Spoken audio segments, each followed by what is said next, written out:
Donovan Mitchell's going to toast them. The Suns, Chris Paul and Devin Booker are going to toast them. The Clippers, you can put Aaron Gordon on Kawhi because Paul George isn't going to be able to do anything because, playoff P, is notoriously the worst player ever. So you could put Aaron Gordon on Kawhi, I guess. But the way Rondo's playing right now, the Clippers are 8-0 with Rajon Rondo as their point guard. So Rondo's going to toast the Nuggets if that's who they end up playing. So Nuggets at 7, but they're probably a first-round exit. Blazers at 6.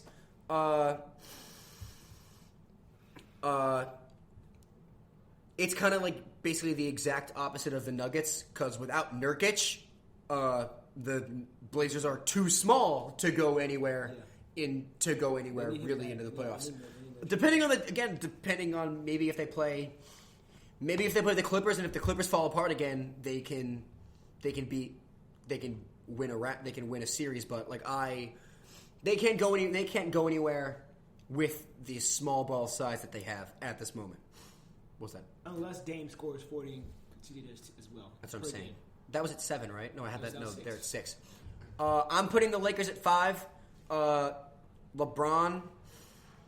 No, wait, I don't even want to start with LeBron. I want to start with Kyle Kuzma because Kyle Kuzma, I have hated on Kyle Kuzma for a very long period of time.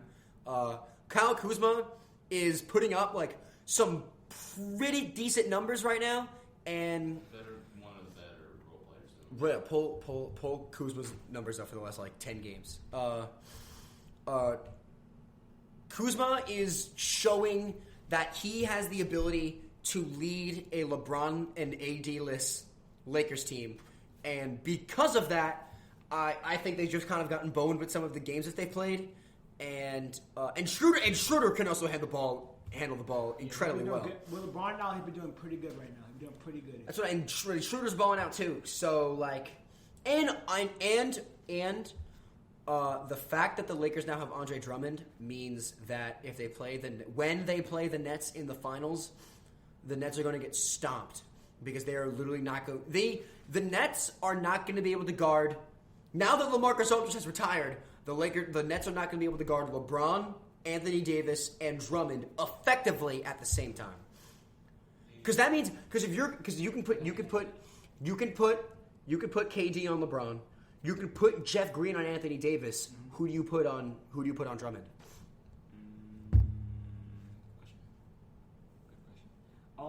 Last 10 days, Kuzma has been 15.4 points per game. Mm-hmm. 2.5 assists, 6.3 rebounds. His field has been 38%. He's 15 points, 40% from the field, and 6 rebounds a game. That's pretty good.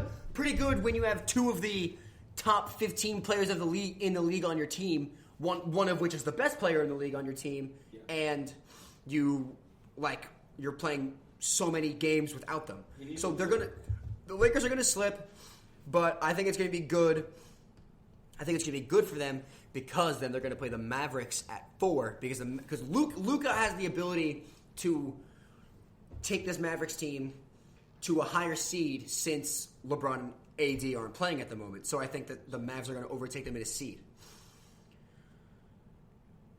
4. No, Luka's good, Rick Carlisle's a good coach, and Porzingis is a unicorn, so whatever. I think their ceiling is high, but right now I think their ceiling is kind of low. Because they're in the West, and there are just so many teams. There's just too much heavy competition in the West right now, and the Mavericks don't have a deep enough team to beat teams. They don't have a deep enough team to beat teams consistently, like the Warriors or a healthy Nuggets team, or who I think the 3 seed is going to be. And I think that the 3 seed is going to be the Clippers because... Well, no, actually, I'm taking that back. I think the Jazz are going to fall. I think the Jazz are going to fall to 3. The Clippers are because the Clippers are 8-0 right now with Rondo. They're only probably going to have a much higher winning streak than that, and I think the Jazz are they the best 3-point shooting team in the league? If not the best, they are a top 2 or 3 best 3-point shooting team in the league, and I think that Donovan Mitchell, like the same thing I said about John Morant. Donovan Mitchell's time is coming. It's just not going to be right now. And I think that Rudy Gobert, although that Rudy Gobert has won multiple, has he won multiple defensive player of the years? He has. Rudy Gobert, yeah. I don't think that. Like Rudy Gobert has won multiple defensive player of the years. Centers in the NBA that are better, or I won't even say centers. Big men who I would take over Rudy Gobert. Clippers. Embiid, Anthony Davis, Jokic, Giannis. What other teams am I looking at right now? Like low key, fucking Zion is a fucking monster. I would take Karl Anthony Towns over Rudy Gobert. I would take. That's it. Those are the. And no, I'm not gonna say Porzingis because I would take Gobert over Porzingis. But yeah, Jazz at 3, Clippers at 2, Kawhi Leonard. Regardless of how bad Paul George is going to be in the playoffs, because we all know how bad. We all know. Yeah, true, man. Paul George gonna have a pretty decent playoff this year. He has to save his He career. has to. He hasn't had one in He a should. while. He has to. But that does not mean that it's going to happen. Going to. Yeah. No, I do. I just do not see that happening. I'll take that, but I think he will. I think it won't be his best, but it'll be better than the past years. I think Kawhi has something to prove. And now that they have a point guard on their team, Kawhi. They blew a 3-1 lead. Yeah. Do you think Paul George is gone if they don't do it this year? Yeah, I think they'll trade. I think they'll trade Paul George for like a Jeff Green, and then get like a paint, and then get a paint presence to compete with the Lakers. That's what I think. I think Kawhi Leonard is the best. He's there for the 4 years. He is. Yeah. Kawhi is the best. Kawhi is the best. Get a stop. Get a bucket person. If you need to stop a guy like LeBron James from scoring the ball, and then immediately afterwards get the rebound, take it down the court, and put up a basket, Kawhi Leonard is if not the player, one of the 5 players in the league who can do that, and just Kawhi Leonard has the ability to take this Clippers team to the conference finals, and then won the Suns because Devin Booker's time is coming. It's just not right now. Devin Booker's time is coming, and it's just not right now.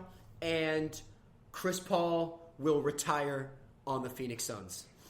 He's not. He's done bouncing around teams. He is going to train. He's going to keep mentoring Devin Booker. And I think if any team comes out of the West, and it besides the Lakers, it's going to be the Suns, in my opinion, because Chris Paul is the ultimate culture change player in NBA history.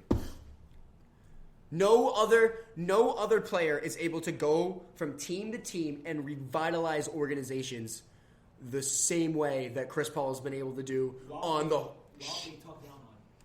while being constantly left out of MVP conversations. He revived the Hornets on his first team that he got drafted to, and then what? Then they went to the Clippers and Lob City, and then the Rockets, right? Was there a team I'm missing between the Clippers and Rockets? Clippers, Rockets, and they were what? A play/injury away from. If he doesn't get hurt, then they go to the finals, and he might honestly still be there, and so might James Harden.